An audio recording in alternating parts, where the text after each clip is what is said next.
Hello my dear student, आप सबका स्वागत है। तो बच्चों, हमने पिछले क्लास में एसिड्स और उसके कुछ प्रॉपर्टीज़ के बारे में बात किया था। आज हम लोग बेस के बारे में पढ़ेंगे कि बेस क्या होता है। तो देखो, base the substance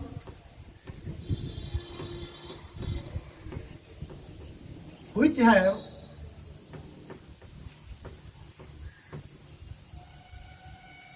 vital interest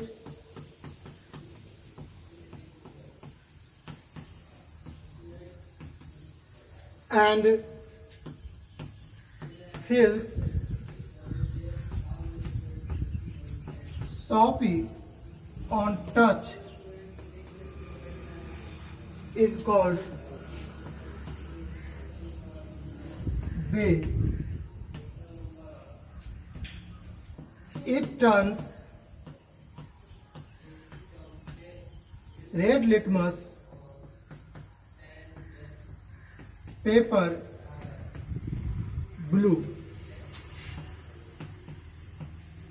क्या कह रहा है कि the substance which have bitter in taste and feel soapy on touch is called base. कि वह सबस्टांस जिसका स्वाद कैसा हो, कड़वा स्वाद हो, और छूने में वो कैसा हो तो साबुन की तरह सॉपी हो, मतलब स्लिपरी हो, है ना। और यह क्या करता है, रेड लिटमस पेपर को ब्लू में कन्वर्ट कर देता है। वह सबस्टांस क्या कहलाता है, आपको बेस कहलाता है। एग्जाम्पल देखो आप, एग्जाम्पल जैसे हो गया आपको सोडियम हाइड्रोक्साइड, सोडियम हाइड्रोक्साइड, जिसको हम कॉस्टिक सोडा के नाम से भी जानते हैं। कॉस्टिक सोडा जिसका फॉर्मूला क्या होता है, NaOH। यह क्या है आपको, तो बेस है। क्यों बेस है, क्योंकि इसका स्वाद कैसा होता है, आपको कड़वा होता है। तो इसको हम टेस्ट नहीं कर सकते क्योंकि यह क्या है, आपको स्ट्रॉन्ग बेस है। लेकिन हम इसको जब रेड लिटमस पेपर के साथ चेक करते हैं तो यह क्या होता है, ब्लू कलर देता है। इसका मतलब यह क्या है आपको, तो यह आपको बेस है। इसके अलावा आप देखोगे potassium hydroxide, potassium hydro oxide, इसको कॉस्टिक पोटास के नाम से जाना जाता है। कॉस्टिक पोटास, इसका फॉर्मूला क्या होता है, तो KOH। ठीक है, यह सब के सब क्या है, बेस है। इसके अलावा देखो आप कैल्शियम हाइड्रोक्साइड, ठीक है, फॉर्मूला क्या होता है, तो CaOH का होल ट्वाइस। इसके अलावा सोडियम कार्बोनेट, है ना, इसको वॉशिंग सोडा के नाम से जाना जाता है क्योंकि वो कपड़ा धोने में काम में आता है। इसका फॉर्मूला क्या होता है, तो Na2CO3। ठीक है, तो यह सब के सब क्या आपको बेसेज है। क्यों बेसेज है, क्योंकि इसका स्वाद कड़वा होता है, छूने में कैसा होता है, आपको सॉपी होता है, और रेड लिटमस पेपर को ब्लू में कन्वर्ट कर देता है। तो इस तरह के सबस्टांस क्या हो गए आपको, तो बेसेज हो गए। ठीक है, अब हम लोग आगे बात करेंगे बेसेज के प्रकार के बारे में, types of bases. Types of bases, bases आपको दो प्रकार के होते हैं। पहला water soluble base, water soluble base, जो बेस जल में घुल जाए, या इसको अल्कली के नाम से भी जाना जाता है, या इसको और किस नाम जाना जाता है, अल्कली। और दूसरा क्या हो गया आपको, water insoluble base, water insoluble base. तो बच्चों, बेस कितने प्रकार के हो गए, बेस आपको दो प्रकार के हो गए।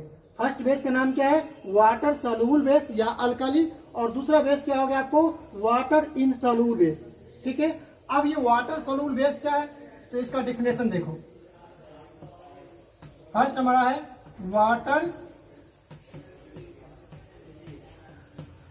soluble base, ठीक है। a base which is soluble in water,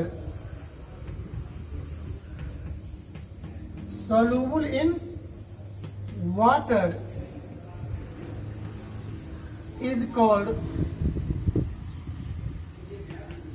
water soluble base या अल्कली। कि जो बेस क्या हो जाए आपको जल में घुल जाए, ठीक है, तो वह क्या कहलाएगा आपको वाटर सॉल्युबल बेस कहलाएगा या अल्कली के नाम से भी जाना जाता है। ठीक है, जैसे इसका एग्जांपल क्या हो गया आपको, तो इसका एग्जांपल हो गया है ना sodium hydroxide, potassium hydroxide, calcium hydroxide, है ना, मैग्नीशियम हाइड्रोक्साइड एटसेट्रा। यह सब के सब किस प्रकार के बेसिस है, तो यह सब के सब बेसिस क्या आपको तो वाटर में घुल जाते हैं, इसलिए इसको क्या कहते हैं वाटर सॉल्युबल बेस या अल्कली के नाम से जाना जाता है। सेकेंड हमारा है वाटर इनसॉल्युबल बेस। अब यह क्या होता है, देखो क्या करा, a base which is insoluble in water, कि जो बेस क्या हो पानी में अघुलनशील हो, is called water insoluble base.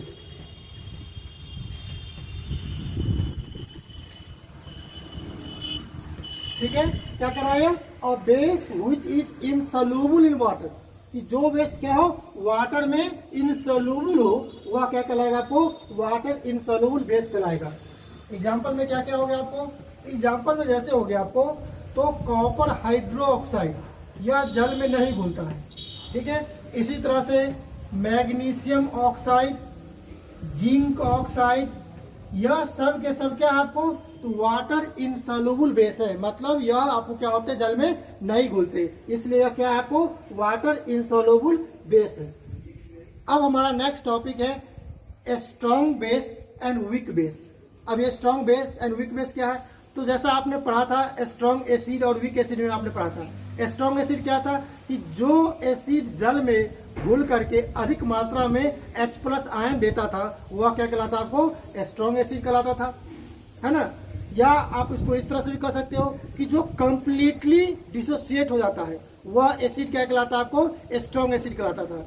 उसी तरह से यहाँ पर भी क्या है कि जो बेस आपको कंप्लीटली जल में घुल जाता हो और वो अधिक मात्रा में OH- आयन देता हो वह बेस क्या कहलाएगा आपको तो स्ट्रॉन्ग बेस कहलाएगा। ठीक है, अब इसका डेफिनेशन देखो,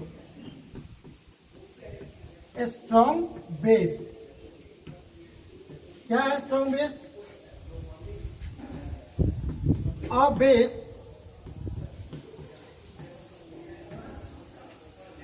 which is completely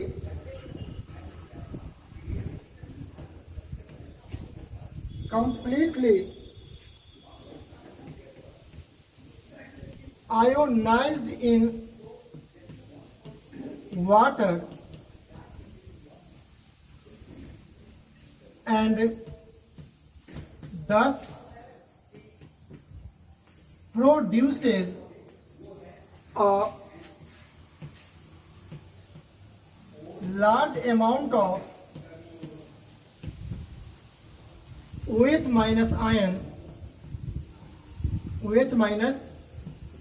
आयन, इसको हाइड्रो ऑक्साइड कहते हैं। Hydro oxide ion is called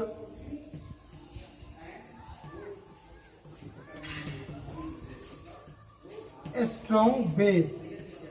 क्या कर रहा है, और base which is completely ionized in water, कि जो बेस जल में पूरी तरह से क्या हो जाए आयनाइज हो जाए। आयनाइज मतलब आयन में टूटना, जो बेस पूरी तरह से जल में आयन में टूट जाता हो और इसे क्या होता हो अधिक मात्रा में OH- रिलीज करता हो वह बेस क्या कहलाएगा आपको तो स्ट्रॉन्ग बेस कहलाएगा।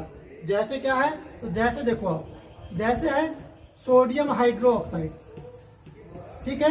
इस सोडियम हाइड्रोक्साइड को जैसे ही आप जल में घुलाओगे तो यह क्या हो जाएगा, तो यह टूट जाएगा, किसमें, Na+, और इसको एक्वस लिखो, एक्वस प्लस OH- एक्वस, यह क्या हो गया, कंप्लीटली आयोनाइज हो गया। तो इस तरह से जो भी बेस क्या हो जल में पूरी तरह से आयन में टूट जाता हो, वह बेस क्या कहलाएगा, आपको स्ट्रॉन्ग बेस कहलाएगा। इसी तरह से और एग्जांपल देखो आप, जैसे हो गया पोटासियम हाइड्रोक्साइड है, इस पोटासियम हाइड्रोक्साइड को जैसे ही जल में घुलाओगे यह भी क्या हो जाएगा, K+ aqueous plus OH- aqueous में यह क्या हो जाता है, टूट जाते हैं। तो इस तरह के जो भी एसिड्स होंगे, सॉरी बेस होंगे, वह बेस क्या कहलाएंगे, आपको स्ट्रॉन्ग बेस होंगे। नेक्स्ट हमारा है अब वीक बेस। अब ये वीक बेस क्या है, तो देखो, a base which is partially ionized in water and thus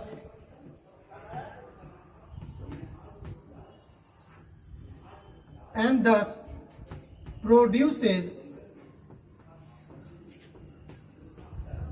less amount of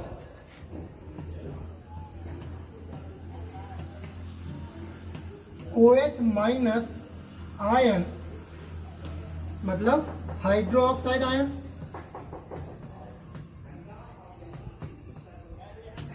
is called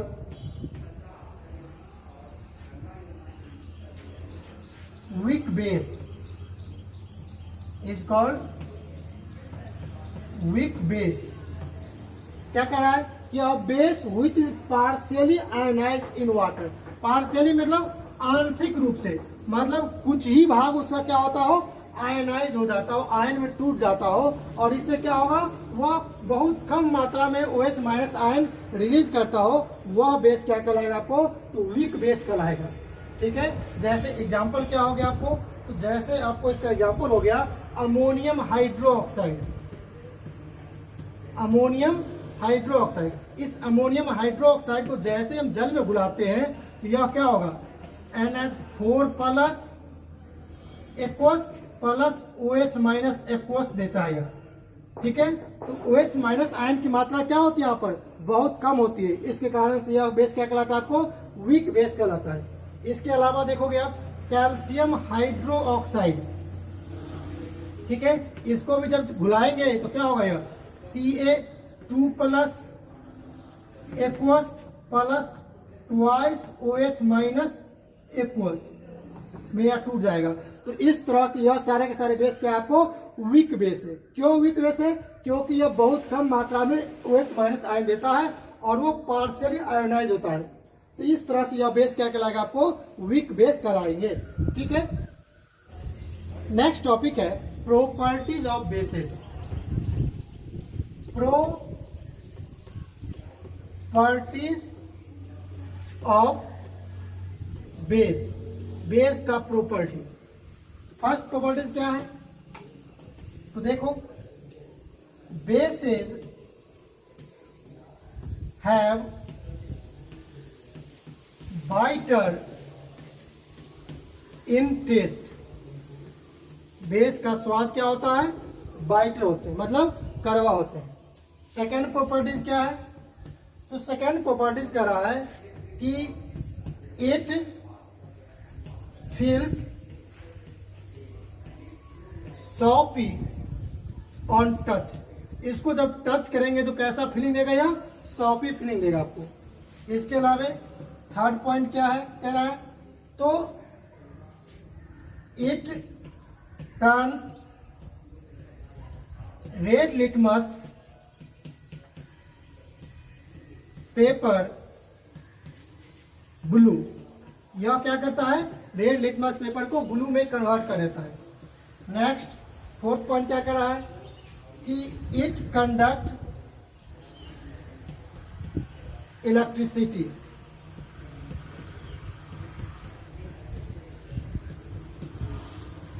in solution. यह सॉल्यूशन में क्या करेगा आपको, तो इलेक्ट्रिसिटी कंडक्ट करेगा। क्यों इलेक्ट्रिसिटी कंडक्ट करेगा, क्योंकि बेस क्या होता है आपको, जैसे ही जल में घुलता है तो यह क्या होता है आपको, तो OH माइनस में, और जैसे मान लीजिए सोडियम था तो Na प्लस और OH माइनस में टूट जाता है। तो ये आयन क्या करते हैं, तो चार्ज को ढोने का काम करता है। जैसे ही यह चार्ज को ढोने का काम करेगा तो क्या होगा, इलेक्ट्रिसिटी कंडक्ट करेगा। तो इसी तरह से कह सकते हैं हम कि it conduct electricity in solution, कि जब बेस को हम वाटर में घुलाते हैं और सोल्यूशन बनाते हैं, वह सोल्यूशन क्या करता है, इलेक्ट्रिसिटी कंडक्ट करता है। ठीक है, फिफ्थ पॉइंट देखिए क्या कर रहा है कि reaction of base with metal, reaction of base with metal, base का मेटल के साथ अभिक्रिया। क्या है कि when base react with metal, then it produces salt and release hydrogen gas।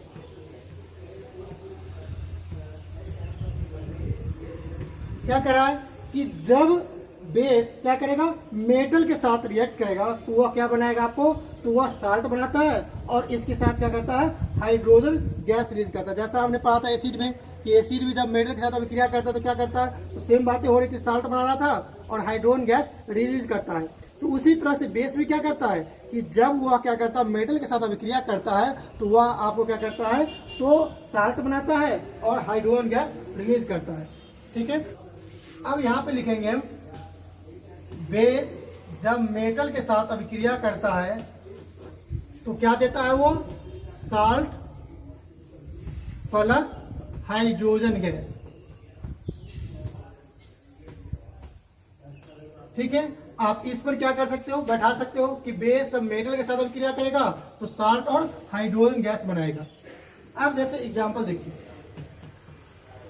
जैसे यहाँ पर है कि जब सोडियम हाइड्रोक्साइड के 2 मोल जब जिंक के साथ अभिक्रिया करता है, ठीक है, तो वह क्या देता है, वो सोडियम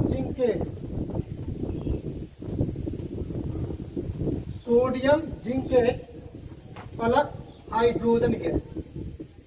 ठीक है, कि जब बेस या सोडियम हाइड्रोक्साइड क्या है, बेस है, यह बेस जब क्या करेगा, जिंक मेटल के साथ अभिक्रिया करेगा तो यह क्या देगा आपको, सोडियम जिंकेट देगा और हाइड्रोजन गैस देगा।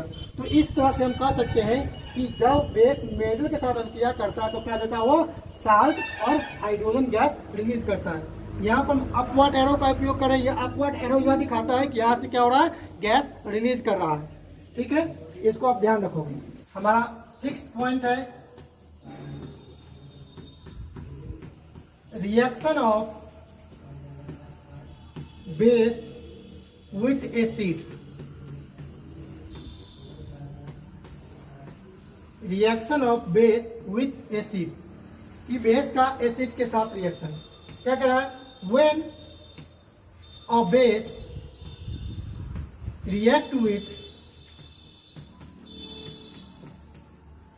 react with an acid, then it forms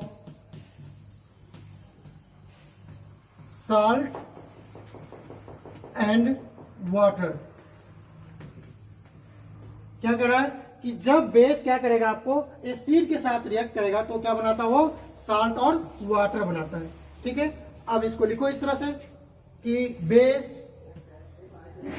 plus acid, जब बेस क्या करेगा, एसिड के साथ रिएक्ट करेगा तो क्या बनाएगा, यह आपको साल्ट बनाएगा। तो साल्ट लिखोगे आप प्लस वाटर। ठीक है, तो साल्ट और वाटर बनाता है। अब इस पे एग्जांपल देखिए, जैसे हम सोडियम हाइड्रोक्साइड बेस ले लेते हैं, ठीक है, यह क्या है, तो यह बेस है। जब यह बेस क्या करेगा, आपको एसिड के साथ अभिक्रिया करेगा। जैसे मान लेते हैं HCl, यह क्या है, एसिड है, हाइड्रोक्लोरिक एसिड है, इसके साथ अभिक्रिया करेगा। तो यह क्या करता है, अब देखो यहाँ से बेस का OH और एसिड का H, यह दोनों आपस में रिएक्ट करके वाटर बनाएगा और यह दोनों क्या होगा, जुड़ जाएगा। तो क्या बनाएगा, यह NaCl प्लस H2O, ठीक है। तो क्या बनाया, साल्ट बनाया और वाटर बनाया। इसी तरह से आप कुछ और भी एग्जाम्पल देख सकते हो। जैसे देखो आप, यहाँ पर हमने ट्वाइस NaOH ले लिया, बेस ले लिया सोडियम हाइड्रोक्साइड, कि जब इसको हमने सल्फ्यूरिक एसिड के साथ अभिक्रिया किया, H2SO4 के साथ अभिक्रिया किया, तो सेम बात है, यहाँ से OH और यहाँ से H, तो दोनों रिएक्ट कर लेगा और क्या बनाएगा, यह sodium sulphate Na2SO4 plus twice H2O, ठीक है। यहाँ पे क्या हो देख रहे हो आप कि बेस जब एसिड के साथ अभिक्रिया कर रहा है तो क्या बनाता है, वो साल्ट और वाटर बनाता है, ठीक है। और इस प्रक्रिया को क्या कहते हैं, न्यूट्रलाइजेशन रिएक्शन कहते हैं। क्यों न्यूट्रलाइजेशन रिएक्शन कहते हैं, तो यहाँ पर देख रहे हो कि बेस क्या कर रहा है, OH माइनस रिलीज करता है और एसिड क्या करता है, H प्लस रिलीज करता है। तो यह जो OH माइनस है और H प्लस है, यह क्या करता है, दोनों सोल्यूशन में आपस में रिएक्ट कर लेते हैं और रिएक्ट करके वाटर बना लेते हैं। वाटर क्या है, न्यूट्रल है। तो इस कारण से जो एसिड और बेस के जो रिएक्शन होते हैं, उस रिएक्शन को क्या कहते हैं, न्यूट्रलाइजेशन रिएक्शन के नाम से भी जाना जाता है, ठीक है। हम नोट में इस बातों को लिख देते हैं, क्या, कि when an acid and base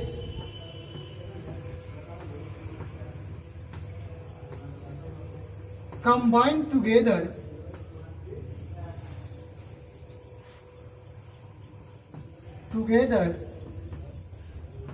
then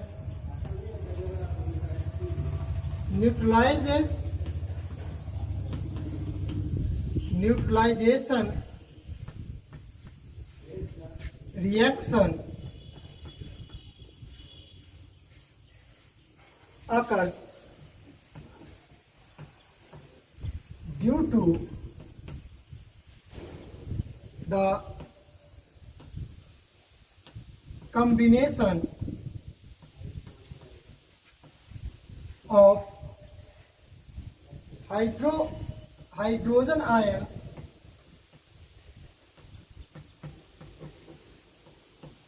H plus present in acid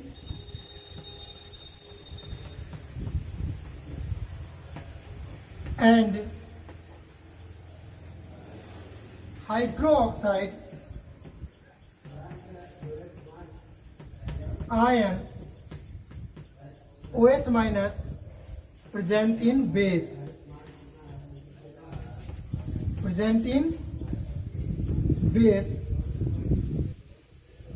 to form water.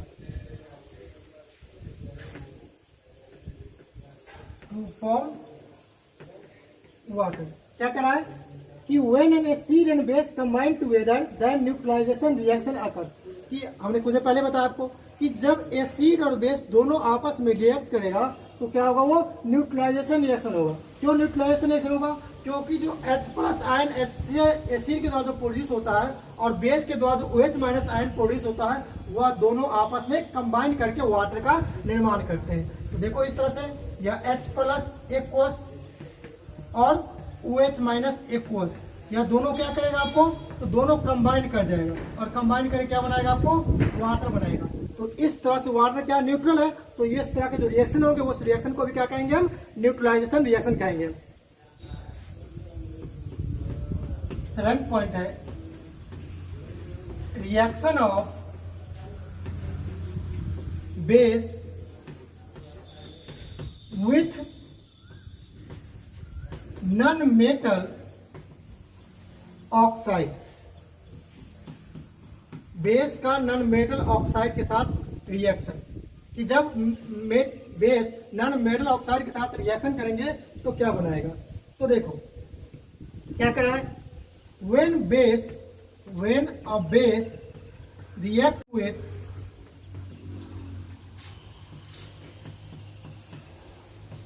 a non-metal oxide,